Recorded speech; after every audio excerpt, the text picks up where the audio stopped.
कहानी की शुरुआत में हम विल नाम के एक साइंटिस्ट को देखते हैं जो अल्जाइमर नामी बीमारी का इलाज ढूंढ रहा था, क्योंकि उनके पिता भी अल्जाइमर बीमारी के शिकार थे। विल का उसके पिता के अलावा इस दुनिया में और कोई नहीं था, इसीलिए वो हर हाल में अल्जाइमर नामी बीमारी की दवा बनाना चाहता था। अल्जाइमर एक ऐसी बीमारी है जिसमें धीरे धीरे मरीज की याददाश्त कमजोर होने लगती है और एंड में वो इंसान अपना नाम तक भूल जाता है। अब विल का इस दुनिया में अपने फादर के अलावा और कोई था भी नहीं, इसलिए वो अपने फादर को खुद से दूर होते नहीं देख सकता था। विल दिन रात मेहनत करके फाइनली एक दवा बना लेता है, लेकिन सबसे पहले इंसान पर इस दवा को टेस्ट करना एक रिस्की काम था, इसलिए ये दवा सबसे पहले एक फीमेल चिंपैंजी पर टेस्ट किया जाता है और जो रिजल्ट सामने आया उसने सबको हिलाकर रख दिया। इस दवा से वो फीमेल चिंपैंजी बहुत ज्यादा इंटेलिजेंट हो जाती है। विल जब उसकी इंटेलिजेंस देखता है तो उसे बहुत खुशी होती है और अब वो इस दवा को इंसानों पर इस्तेमाल करना चाहता है। विल सबसे पहले ये बात अपने सीनियर को बताता है और उसके बाद बोर्ड ऑफ मेंबर्स की एक मीटिंग रखी जाती है जहाँ पर वो अपनी प्रेजेंटेशन दे रहा होता है। विल की इस नई दवा से सबके सब बहुत खुश होते हैं क्योंकि इसके रिजल्ट्स बहुत ज्यादा पॉजिटिव थे। विल की प्रेजेंटेशन के दौरान दूसरी तरफ उस फीमेल चिंपैंजी को दिखाया जाता है जिसके ऊपर विल की दवा को इस्तेमाल किया गया था। वहाँ पर एक वर्कर आता है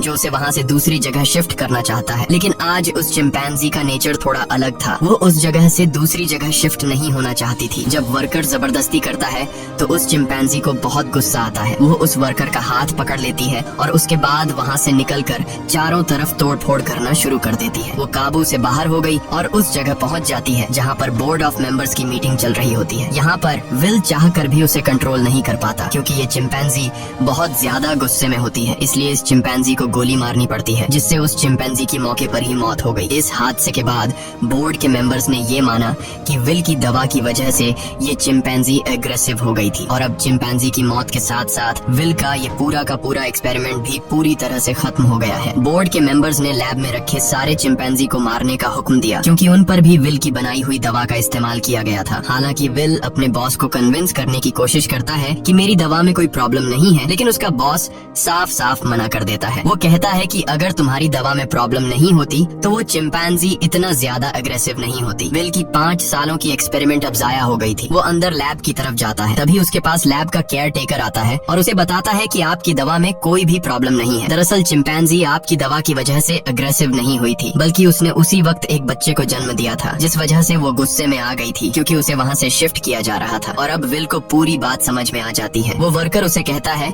कि मैंने बॉस के कहने पर उन सारे चिंपैंजीज को मार दिया और उस बच्चे को नहीं मार पाया जो अभी अभी पैदा हुआ है। उसके बाद विल बिना किसी को बताए चुपके से उस बच्चे को अपने घर ले आता है जहाँ पर विल के फादर भी होते हैं और यहाँ पर हमें दिखाया जाता है कि ये चिंपैंजी का बच्चा छोटा तो है लेकिन उसका दिमाग इंसानों की तरह तेज है। बहुत जल्दी वो विल के पिता से घुल मिल जाता है और विल के पिता उसे नाम देते हैं सीजर। धीरे धीरे 3 साल बीत जाते हैं और अब वो चिंपैंजी का बच्चा जिसका नाम सीजर है वो बहुत ज्यादा स्मार्ट हो चुका है। वो पढ़ सकता है, गेम्स खेलता है और बिल्कुल इंसानों की तरह हर एक काम को करता है। बस वो सिर्फ एक चीज नहीं कर सकता और वो है इंसानों की तरह बोलना, पर वो इंसानों की बातचीत को अच्छी तरह से समझ सकता है। वहीं विल के पिता को दिखाया जाता है जिनकी अल्जाइमर बीमारी की वजह से दिमागी हालत काफी ज्यादा खराब हो चुकी है, यहाँ तक कि उनकी नर्स भी उनका ध्यान रखने से मना कर देती है। वो विल से कहती है कि तुम्हारे पिता को अब हॉस्पिटल की जरूरत है, घर पर उनका टेक केयर नहीं किया जा सकता। विल अपने पिता की हालत देखकर उसे बहुत दुख होता है और अगले दिन जब वो लैब में जाता है तो चुपके से उस दवा को लेकर आता है जो उसने सीजर की मॉम को और बाकी चिंपैंजीज को दी थी और ये दफा उसने स्पेशली अपने पिता के अल्जाइमर बीमारी के लिए बनाई थी। वो जानता था कि उसके पिता का बचना अब नामुमकिन है, इसलिए वो ये रिस्क लेता है और अपने पिता को अल्जाइमर की वो दवा इंजेक्ट कर देता है। विल के पिता पहले इंसान होते हैं जिनके ऊपर इस अल्जाइमर की दवा को यूज किया जाता है। विल रात भर सो नहीं पाता क्योंकि उसे डर लगता है कि कहीं उसके पिता को कुछ हो न जाए और अगली सुबह विल देखता है कि उसके पिता पियानो बजा रहे हैं। वो पूरी तरह से ठीक हो चुके हैं। विल ये देखकर बहुत खुश होता है, यानी उसकी दवा ने उसके पिता को पूरी तरह से ठीक कर दिया है। वहीं हमें सीजर को दिखाया जाता है जो खिड़की से कुछ बच्चों को साइकिल चलाते हुए देखता है। सीजर का भी मन करता है कि वो भी उन बच्चों की तरह साइकिल चलाए, इसलिए वो पड़ोस के घर में चला जाता है, पर इस घर का मालिक बहुत ही खड़ूस इंसान था। वो सीजर को देख लेता है। अब वो सीजर को मारने के लिए बेसबॉल का बैट उठाकर उस पर हमला कर देता है, लेकिन उससे पहले कि वो उसे बुरी तरह से मारता, यहाँ पर विल और उसके पिता सीजर को बचा लेते हैं। विल पड़ोसी को समझाने की कोशिश करता है कि ये सिर्फ खेलने की कोशिश कर रहा था, इससे तुम्हें कोई खतरा नहीं है। पड़ोसी कहता है कि ये मेरे बच्चों को नुकसान पहुंचा सकता है और अगर ये बंदर का बच्चा दोबारा यहाँ पर आया तो मैं इसे मार दूंगा। यहाँ पर सीजर के पैर पर चोट लग गई होती है, इसलिए विल उसे डॉक्टर कैरोलिन के पास ले जाता है और जब कैरोलिन उसका इलाज करती है तो उसे पता चलता है कि ये बहुत ज्यादा इंटेलिजेंट है क्योंकि सीजर विल से इशारों में बात कर रहा होता है। जल्द जल्द ही विल और डॉक्टर कैरोलिन की आपस में दोस्ती हो जाती है। कैरोलिन को सीजर बहुत पसंद आ जाता है, इसलिए वो विल के घर आना शुरू कर देती है, जहाँ उसे पता चलता है कि सीजर हमेशा घर पर रहता है, उसे बाहर नहीं ले जाया जाता, इसीलिए सीजर हमेशा खिड़की से बाहर देखता रहता है। कैरोलिन विल से कहती है कि हमें उसे बाहर ले जाना चाहिए। विल को ये आइडिया पसंद आया और अगले दिन विल और कैरोलिन सीजर को पास के एक जंगल में ले गए, जिसका नाम रेडवुड है। वह खूबसूरत जंगल सीजर के लिए किसी जन्नत से कम नहीं था। सीजर को ये जगह बहुत पसंद आई और इसी तरह से 2 साल और बीत जाते हैं। अब विल और कैरोलिन एक दूसरे के साथ रिलेशनशिप में आ चुके हैं। सीजर भी अब बड़ा हो चुका है और ये लोग हमेशा उस जंगल में आते। एक दिन जब ये लोग रेडवुड जंगल में होते हैं तो वहाँ एक फैमिली आती है, जिनके पास एक डॉग होता है, जिसके गले में पट्टा बांधा गया होता है। वह डॉग सीजर पर भौंकने लग जाता है, जिसे देखकर सीजर बहुत ज्यादा मायूस हो जाता है। सीजर इसलिए मायूस नहीं होता कि डॉग ने उस पर भौंका, बल्कि वो डॉग के गले में पट्टा देख लेता है और पट्टा तो उसके गले में भी विल ने बांधा था। वो विल से इशारे में पूछता है, क्या मैं तुम्हारा कोई पालतू जानवर हूँ? जिस पर विल जवाब देता है, नहीं, तुम पालतू नहीं हो, तुम मेरे बेटे हो। पर सीजर अब समझदार हो चुका था। वो अपने बारे में जानना चाहता था कि वो कौन है और कहाँ से आया है, इसलिए विल सीजर को अपनी लैब के बाहर ले जाता है और बताता है कि तुम्हारी मॉम यहाँ पर थी, हमने उसके ऊपर एक दवा का इस्तेमाल किया था और उसी दवा की वजह से आज तुम इतने ज्यादा इंटेलिजेंट हो। अब सीजर को अपने बारे में सब कुछ पता चल चुका है। इसके बाद ये लोग घर आते हैं, जहाँ पर विल के पिता को दिखाया जाता है, जिनकी अल्जाइमर बीमारी अब वापस पहले जैसी हो चुकी है। वो चम्मच के उल्टे तरफ से खाना खाने लगा। विल समझ गया कि अब इस दवा ने उसके पिता के दिमाग पर असर करना छोड़ दिया है। इस बात से विल बहुत परेशान होता है और जब विल काम पर गया होता है तो विल के पिता का गाड़ी चलाने का मूड हो जाता है, लेकिन अल्जाइमर बीमारी की वजह से वो भूल चुके होते हैं कि गाड़ी को ड्राइव कैसे किया जाता है। जब वो कार स्टार्ट करता है तो उसे कार कंट्रोल नहीं हो पाती, इसलिए वो सीधा जाकर अपने पड़ोसी की गाड़ी को टक्कर मार देता है। पड़ोसी जब ये सब कुछ देखता है तो वो जल्दी से बाहर आ जाता है। ये वही पड़ोसी है जिसने कुछ साल पहले सीजर को मारा था और अब वो विल के पिता को कॉलर से पकड़कर गाड़ी से बाहर निकालता है, उन्हें मारने लगता है। तभी अचानक खिड़की से सीजर की नजर उन पर पड़ती है और जब वह देखता है कि उनका पड़ोसी विल के पिता को मार रहा है तो वह अपने आप को कंट्रोल नहीं कर पाता। वो बाहर आता है और उस पर हमला कर देता है। सीजर इतना गुस्से में आ गया होता है कि वो उस पड़ोसी की उंगली काट लेता है, जिसके बाद उनका पड़ोसी विल के चिंपैंजी सीजर पर कोर्ट में केस करता है। इसीलिए कोर्ट ये फैसला करती है कि अब सीजर को घर पर नहीं रखा जा सकता। तब यहाँ एनिमल कंट्रोल टीम आती है और वो सीजर को उस जगह ले जाते हैं जहाँ पर और भी चिंपैंजीज रहते हैं। सीजर को लगा कि वो यहाँ घूमने के लिए आया है, इसलिए वो एक्टिविटी हॉल को देखकर खुश था, लेकिन उसे पता नहीं था कि अब वो यहाँ हमेशा के लिए कैद रहने वाला है। सीजर जब विल को यहाँ से जाते देखता है तो वो उसके पास दौड़कर आता है, लेकिन अब सीजर उस जगह में कैद हो चुका था। सीजर विल के पास आया और शीशे के दूसरी ओर से इशारे करने लगा कि मुझे भी अपने साथ ले चलो, लेकिन विल मजबूर है और वो कहता है कि तुम्हें अब यहीं पर रहना होगा। इस बात से सीजर को बहुत दुख होता है और विल उसे यहीं पर छोड़कर चला जाता है। दूसरी तरफ विल के पिता को दिखाया जाता है, जो एक बार फिर पूरी तरह से अल्जाइमर के शिकार हो चुके हैं और विल अब पहले से भी ज्यादा स्ट्रॉन्ग दवा बनाएगा ताकि वह अपने पिता की बीमारी को हमेशा के लिए ठीक कर दे। विल यह बात अपने बॉस को बताता है कि वह दवा जो मैंने पहले बनाई थी, मैंने अपने पिता के ऊपर इस्तेमाल की थी। वो पूरी तरह से ठीक हो गए थे, लेकिन ज्यादा वक्त तक नहीं। अब वो दोबारा से कमजोर हो रहे हैं, इसलिए अब मैं पहले से भी ज्यादा स्ट्रॉन्ग दवा बनाना चाहता हूँ। उसका बॉस उसे इजाजत दे देता है। दूसरी तरफ सीजर को दिखाया जाता है, जो बहुत ही ज्यादा उदास था। उसे उम्मीद थी कि जल्द विल आकर उसे घर ले जाएगा। वो सामने की दीवार पर चौक से एक ड्राइंग बनाता है, जो कि उस खिड़की का नक्शा था जिससे वो अपने घर से बाहर देखा करता था। वो अपने घर को बहुत ज्यादा मिस कर रहा था। इधर विल दिन रात कड़ी मेहनत के बाद वो दवा बना लेता है। अब इस दवा को एक चिंपैंजी पर यूज करने की तैयारी की जाती है और जब दवा को उसकी बॉडी में इंजेक्ट किया जा रहा होता है तभी प्रेशर की वजह से एक पाइप निकल जाता है। वहाँ पर उनका एक वर्कर होता है जिसका नाम फ्रैंकलिन है। दवा की कुछ गैस उसकी नाक के अंदर चली जाती है क्योंकि उसने मास्क नहीं पहना होता। हालांकि उस वक्त उस पर गैस का कोई असर नहीं पड़ता और यह लोग उस चिंपैंजी के बॉडी में दवा इंजेक्ट कर लेते हैं, जिसके बाद वो चिंपैंजी बहुत ज्यादा इंटेलिजेंट हो जाता है, यानी कि उनकी यह दवा भी कामयाब हो गई। इसके बाद विल और कैरोलिन सीजर से मिलने जाते हैं, जिसे बहुत ही छोटे पिंजरे के अंदर कैद किया गया होता है। यहाँ पर सीजर के हाथ में चोट भी लगी होती है, जिससे विल को बहुत गुस्सा आता है और वहाँ के गार्ड्स को धमकी देता है कि अगर तुमने इसके साथ कोई भी गलत सलूक किया तो मैं तुम्हारे इस जगह को बंद करवा दूंगा। विल के आने से सीजर बहुत खुश था क्योंकि वो समझ रहा था कि विल आज उसे घर वापस ले जाएगा, लेकिन विल उसे कहता है कि जब तक कोर्ट मुझे इजाजत नहीं देती मैं तुम्हें घर वापस नहीं ले जा सकता। जिसके बाद विल यहाँ से चला जाता है और सीजर बहुत ज्यादा उदास हो जाता है। उसे घर की बहुत याद आती है। यहाँ उसे गंदा खाना और जेल का स्टाफ उसके साथ बहुत बुरा सलूक करते हैं। जब विल अपने घर जाता है तो देखता है कि उसके पिता की हालत बहुत ज्यादा खराब है। वो उन्हें दवा देना चाहता है पर विल के पिता मना कर देते हैं। वो कहते हैं कि अब मेरा वक्त आ चुका है और उसके बाद विल के पिता की डेथ हो जाती है। विल अपने पिता की डेथ से पूरी तरह से टूट जाता है और अब सीजर के अलावा उसका कोई भी नहीं है। वो उसे अपना बेटा मानता है, इसलिए वो बहुत सारे पैसे लेकर उस जगह जाता है जहाँ पर सीजर को कैद किया गया है। वहाँ का जो हेड होता है विल उसे बहुत सारे पैसे देता है और कहता है कि मैं सीजर को अपने साथ ले जाना चाहता हूँ। उस जगह का हेड इतने सारे पैसे देखकर विल की बात मान जाता है। विल सीजर के पास आया और उसे अपने साथ चलने को कहा, लेकिन सीजर दरवाजा बंद कर देता है क्योंकि अब वो विल के साथ नहीं जाना चाहता। हालांकि सीजर को विल से बिछड़ने का दुख तो था, लेकिन अब वो किसी का पालतू बनकर जिंदगी नहीं गुजारना चाहता था। वो अपने साथ साथ उस जगह में बंद बाकी चिंपैंजीज को भी आजाद देखना चाहता था, जिसके बाद विल को लौटना पड़ता है। रात को उस जगह काम करने वाले एक लड़के के कुछ दोस्त यहाँ पर चिंपैंजीज को देखने के लिए आते हैं और जब इनमें से एक लड़का सीजर के पास आता है तो सीजर उसे पकड़कर अपनी तरफ खींचता है और उसकी जेब से चाकू निकाल लेता है। उस चाकू से सीजर रात को अपने सेल का गेट खोल लेता है। उसके बाद वो सेल से निकलकर चुपके से छत के रास्ते से होते हुए सीधा विल के घर पहुंच जाता है, जहां पर उसे वो नई दवा मिल जाती है जो विल ने अल्जाइमर के नए पेशेंट्स के लिए बनाई थी। और अब इस दवा को लेकर वापस वो उसी जगह आ जाता है जहां पर बाकी चिंपैंजीज को कैद किया गया है और वहां पर उस दवा को खोल देता है, जिससे सारी की सारी गैस चिंपैंजीज इनहेल कर लेते हैं, जिसके बाद सब के सब चिंपैंजीज सीजर की तरह इंटेलिजेंट हो जाते हैं। उनके अंदर सोचने समझने की शक्ति आ जाती है और सीजर का पहला मिशन भी यही था कि सब चिंपैंजीज मेरी तरह इंटेलिजेंट हो जाएं, तभी हम सब इस जगह से भाग पाएंगे। और वो ऐसा करने में कामयाब हो गया। लेकिन दूसरी तरफ फ्रैंकलिन, जिसका गलती से वो गैस नाक के जरिए अंदर चली गई थी, उसकी डेथ हो जाती है। इसका मतलब ये है कि यह दवा सिर्फ चिंपैंजीज पर असर करती है और इंसानों को यह दवा मार देती है। वहीं सीजर को दिखाया जाता है जो अब बाकी चिंपैंजीज के साथ उस जगह से भागना चाहता है, लेकिन तभी वहाँ का एक वर्कर जो सब चिंपैंजीज को बहुत टॉर्चर किया करता था वो आ जाता है और जब वो अपनी करंट वाली स्टिक से उन्हें करंट लगाने की कोशिश करता है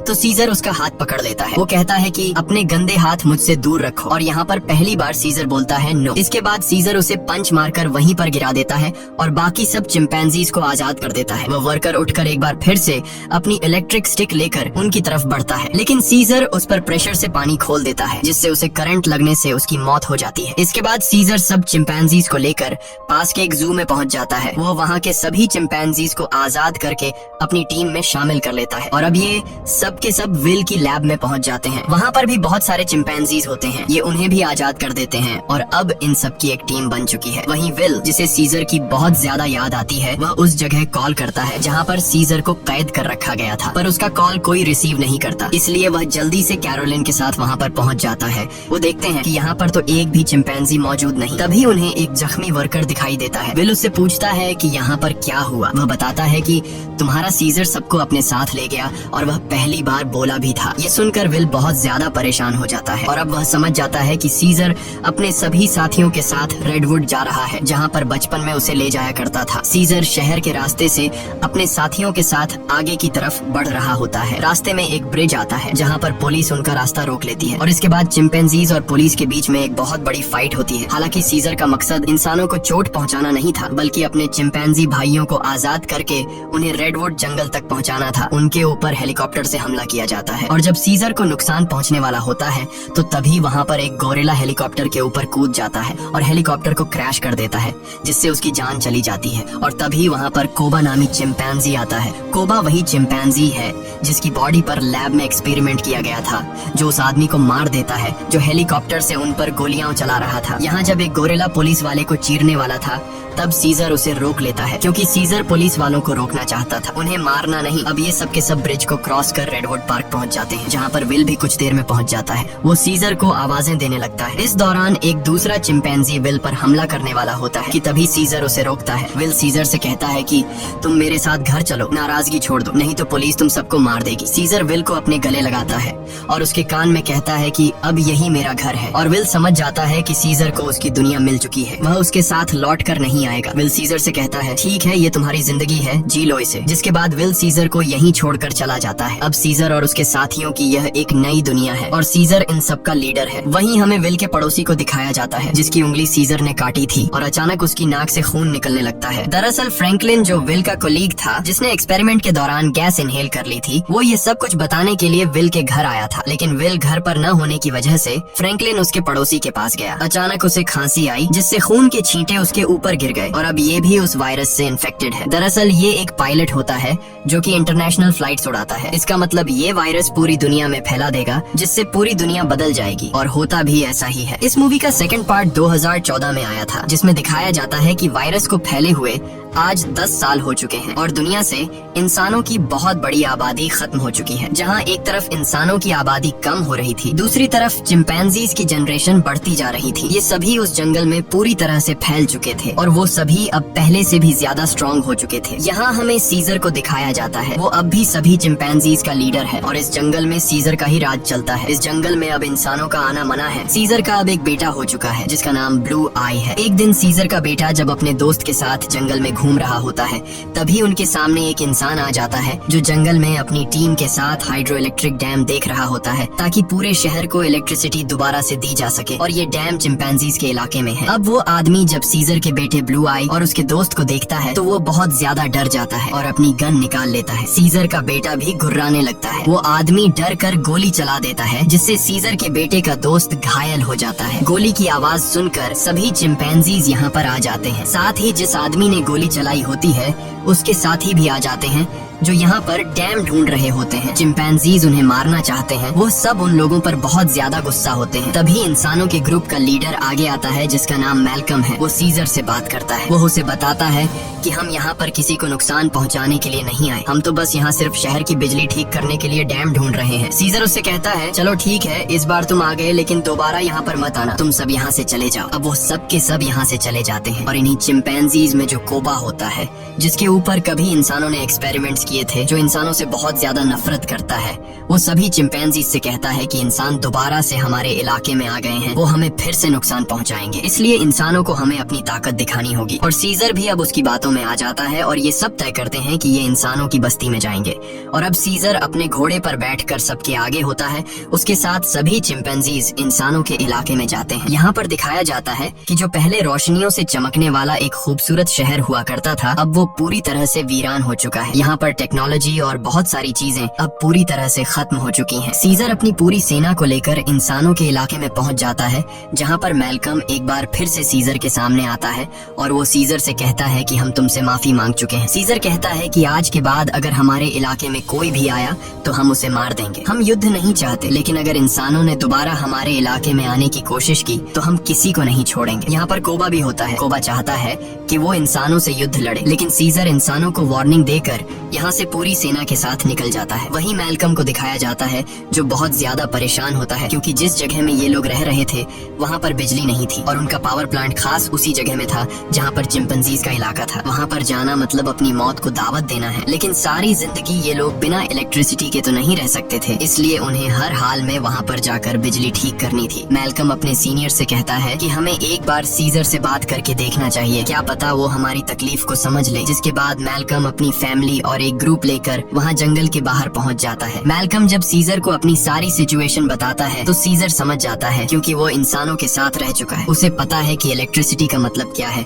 और इंसानों के लिए वो कितनी जरूरी है। सीजर कहता है ठीक है, तुम लोग अंदर आ सकते हो, मगर एक शर्त पर, तुम्हें सारे हथियार हमारे हवाले करने होंगे। मैल्कम मान जाता है और अब अपनी टीम के साथ वो उस जगह पहुँच जाता है जहाँ पर पावर प्लांट है और इसके बाद ये लोग वहाँ पर काम करना शुरू कर देते हैं। मैल्कम की वाइफ और उसका बेटा चिंपैंजीज के बच्चों से बहुत जल्दी घुल मिल जाते हैं और जब ये लोग पावर प्लांट पर काम कर रहे होते हैं तभी एक चिंपैंजी को वहाँ पर छुपी हुई एक गन मिलती है और वो गन सीधा वो लेकर जाता है सीजर के पास। और जब सीजर को पता चलता है कि इंसान अपने साथ छुपाकर यहाँ पर गन लाए हैं तो उसका गुस्सा एक बार फिर से भड़क जाता है और वो मैल्कम और उसके साथियों से कहता है तुम जंगल छोड़कर चले जाओ। लेकिन तभी सीजर को पता चलता है कि उसकी पत्नी जो बहुत लंबे समय से बीमार थी, मैल्कम की पत्नी ने उसे दवा दी थी जिससे अब वो पूरी तरह से ठीक हो गई। ये देखकर सीजर इंसानों को एक और मौका देता है। वो कहता है तुम्हारे पास एक दिन और है, तुम इस पूरे पावर प्लांट को ठीक कर सकते हो और इसके बाद यहाँ से चले जाना। दरअसल मैल्कम का एक साथी जो कभी एक पुलिस ऑफिसर हुआ करता था, उसे चिंपैंजीज पर बिल्कुल भरोसा नहीं है। वो उनसे नफरत करता है और वो यहाँ पर गन्स लेकर आया होता है। उनके पास और भी गन्स होते हैं और जब ये लोग गन्स एक दूसरे को पास कर रहे होते हैं